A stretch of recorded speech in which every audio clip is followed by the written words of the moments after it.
Yes, hello everyone, welcome to the YouTube channel of Icon Careers. इस channel पे आपको provide की जाती है आईपीमेट, सीयूईटी और अदर बीबी एंट्रेंस एग्जाम के रिलेटेड जो भी इंफॉर्मेशन आती है, जो भी कंटेंट आता है, जो भी इंपॉर्टेंट एग्जाम रेलेवेंट जो स्ट्रक्चर्स रहते हैं, वो सारी की सारी बातें आपको बताई जाती है। तो इस चैनल से जुड़े रहिए, इस चैनल को सब्सक्राइब करिए। और जैसा कि आप जानते हैं कि आईपीमेट पीवाईक्यू सीरीज हम कर रहे हैं और ये उसकी 4th पार्ट है। और आज हम करने वाले हैं डिस्कस आईपीमेट रोहतक का पेपर।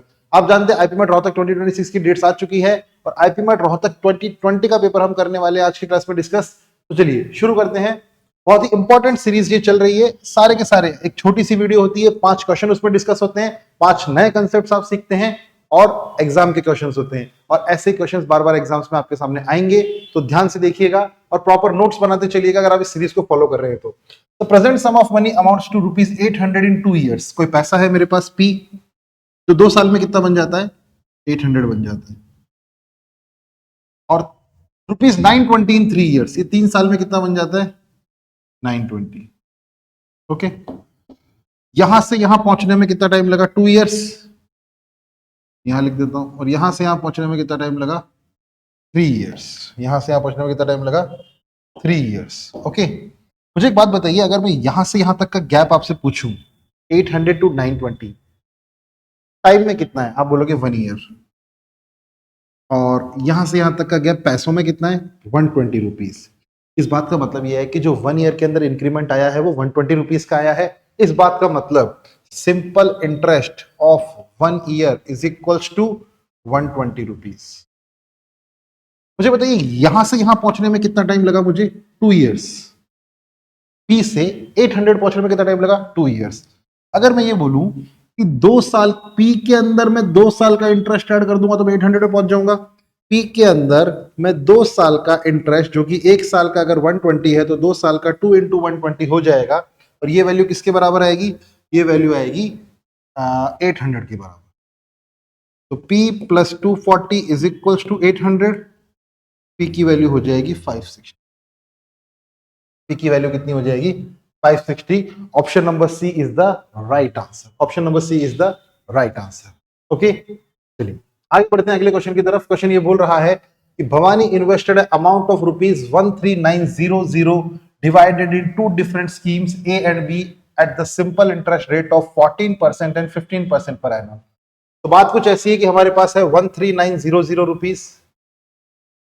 भवानी ने पहली स्कीम में लेट से एक्स, ये this is my first scheme and this is my second scheme. ये हो जाएगा 13900 माइनस एक्स। ये पहली स्कीम में एक्स और दूसरी स्कीम में कितने हो गए? 13900 माइनस एक्स। ओके, पहली स्कीम जो है वो 14% इंटरेस्ट पे है, दूसरी स्कीम 11% के इंटरेस्ट पे है। पहली वाली जो स्कीम है वो भी 2 इयर्स के लिए है और दूसरी वाली स्कीम भी 2 इयर्स के लिए। क्वेश्चन ये बोल रहा है कि यहां से मुझे जो इंटरेस्ट ऑब्टेन हुआ है और यहां से मुझे जो इंटरेस्ट ऑब्टेन हुआ है उनका सम कितना है? उनका सम दे रखा है 3508। उनका सम है 3508। हम बहुत अच्छी तरीके से जानते हैं कि जो सिंपल इंटरेस्ट होता है का फॉर्मूला होता है principal into rate into time by 100। लेकिन एक बात ध्यान की रखने की है कि जो टाइम है ना वो ईयर्स में होता है। Simple interest is equals to principal into rate into time by 100 and time is in years. अब मैं यहाँ पे अप्लाई कर देता हूँ। प्रिंसिपल मेरा एक्स है, प्रिंसिपल मेरा कितना है? एक्स। रेट मेरी 14, टाइम मेरा 2 upon 100 plus 13900 minus x 11 2 upon 100। और ये वैल्यू किसके बराबर है? 3508 की। Principal into rate into time है ना, principal into rate into time हो जाएगा मेरे पास, और ये भी principal into rate into time हो जाएगा। ओके,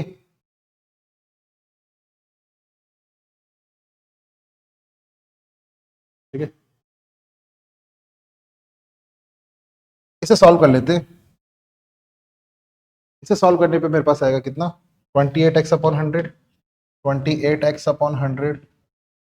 और इस चीज का जब मैं ब्रैकेट ओपन करूंगा तो ये हो जाएगा plus 13900 into 22 upon 100 minus 22x upon 100 is equals to 3508। अब इन दोनों चीज को मैं एक साथ लिख लेता हूं और इस वाली चीज को मैं सॉल्व करके उधर भेज देता हूं। इन दोनों चीजों को मैं एक साथ लिखूंगा तो ये हो जाएगा 28x upon 100 minus 22x upon 100। अब मुझे इस चीज को सॉल्व करना और उठा के मेरे को किधर ले जाना है, राइट हैंड साइड। तो ये जो चीज लिखी हुई वो हो जाएगी 139 इंटू 22, ठीक है। 139 इंटू 22 को मैं ऐसा कुछ लिख देता हूँ 139 इंटू 2 इंटू 11। इस चीज को मैं ऐसा भी तो लिख सकता हूँ, देखो दो जीरो से दो जीरो तो कट गए।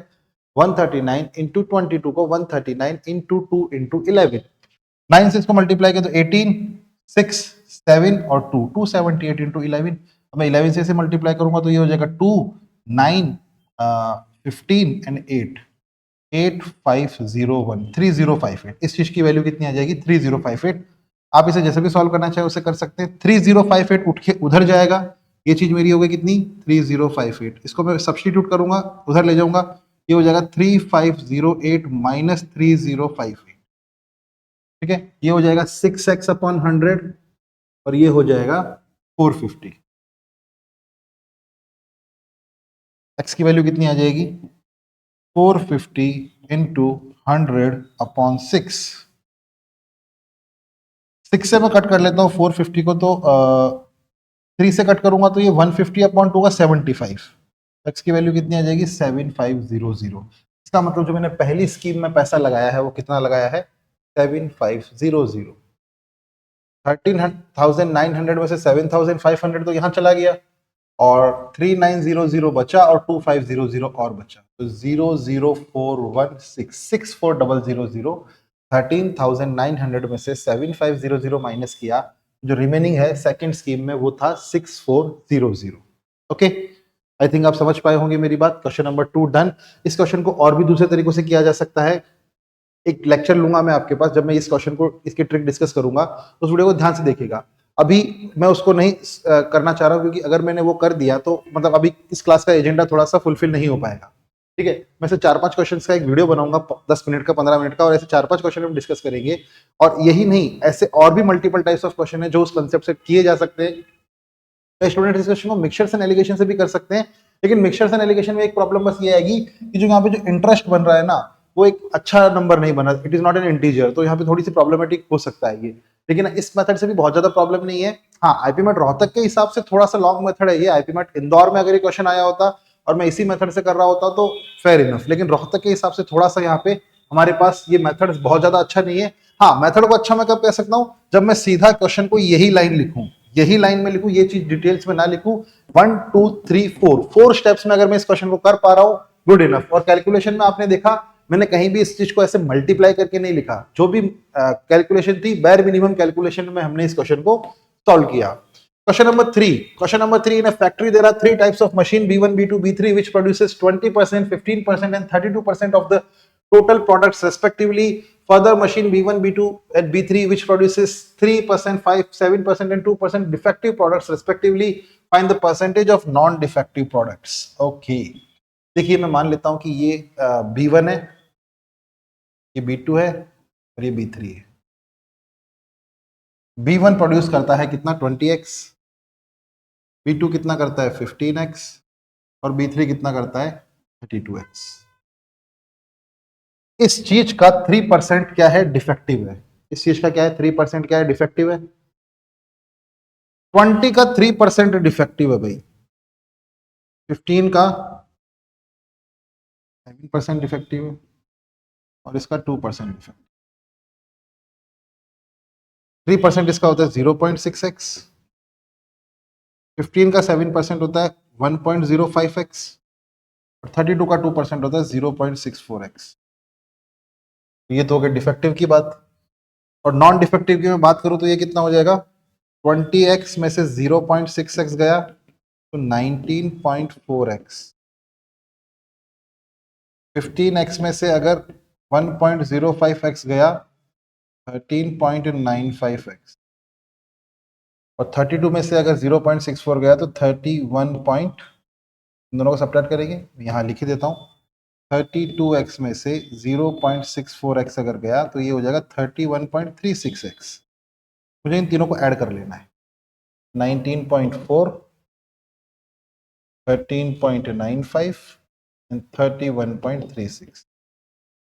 11, 10, 7, 1, 10, 4 1 64.7 अप्रोक्सीमेटली 64% जो आइटम है वो क्या है, नॉन डिफेक्टिव है।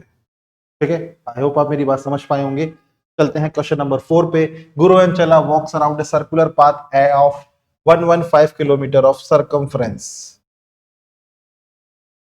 ये है एक सर्कुलर पाथ। ठीक है, अब यहाँ पे गुरु और चेला चल रहे हैं सेम डायरेक्शन में, सेम स्टार्ट टुगेदर, एक साथ चालू किया और सेम पॉइंट से चालू किया, मतलब ये भी ऐसे गया और ये भी ऐसे गया। ठीक है, सेम डायरेक्शन सेम पॉइंट। ये गुरु है और ये चेला है। गुरु की जो स्पीड है वो 4 किलोमीटर पर आवर है और जो चेला की जो स्पीड है वो 5 किलोमीटर पर आवर है। टोटल डिस्टेंस जो मेरे पास है यहाँ पे वो है 115 किलोमीटर। अगर मैं आपसे यहाँ पे पूछूं कि इन दोनों की रिलेटिव स्पीड क्या होगी, देखिए कोई भी दो ऑब्जेक्ट अगर सेम डायरेक्शन में जा रहे होते हैं तो उनकी जो रिलेटिव स्पीड होती है वो हो जाती है सबट्रैक्ट। उन दोनों की स्पीड को सबट्रैक्ट कर लेते हैं, और अगर वो दोनों अपोजिट डायरेक्शन में जा रहे होते हैं तो उन दोनों की जो स्पीड को है वो ऐड कर लेते हैं। तो यहाँ पे कंसेप्ट क्या है, दोनों अगर सेम डायरेक्शन में जा रहे हैं तो स्पीड सबट्रैक्ट होगी, और अगर दोनों अपोजिट डायरेक्शन में जा रहे हैं तो रिलेटिव स्पीड निकालने के लिए उन दोनों की स्पीड को माइनस कर लिया जाता है। तो यहाँ पे सेम डायरेक्शन है तो यहाँ पे जो रिलेटिव स्पीड हो जाएगी वो हो जाएगी 5 - 4, that is 1 kilometre per hour. ठीक बात है। और यहाँ पे अगर मैं देखूं तो टाइम क्या लगेगा मुझे, 115/1, क्योंकि टाइम जो होता है उसका फॉर्मूला होता है डिस्टेंस अपॉन स्पीड, और ये 115/1 हो जाएगा तो ये हो जाएगा 115 115। ठीक है, ऑप्शन नंबर ए मेरा आंसर हो। आई होप आप समझ पाए होंगे मेरी बात। क्वेश्चन पे चलते हैं, क्वेश्चन नंबर 5 पे। क्वेश्चन नंबर 5 ये बोल रहा है कि how many sign post can be made using 6 different colour symbols when any number of them can be posted at a time. मेरे पास 6 अलग अलग फ्लैग्स है मान लीजिए, और मैं चाहता हूं कि मैं उनसे अलग अलग साइन पोस्ट बनाऊं। जैसे कि मेरे पास रेड, ग्रीन और येलो है, तो मैं एक साइन बना सकता हूं रेड, ग्रीन और येलो रख के, एक येलो, ग्रीन और रेड रख के, एक ग्रीन, रेड और येलो रख के, ऐसे अलग अलग साइंस में बना सकता हूं।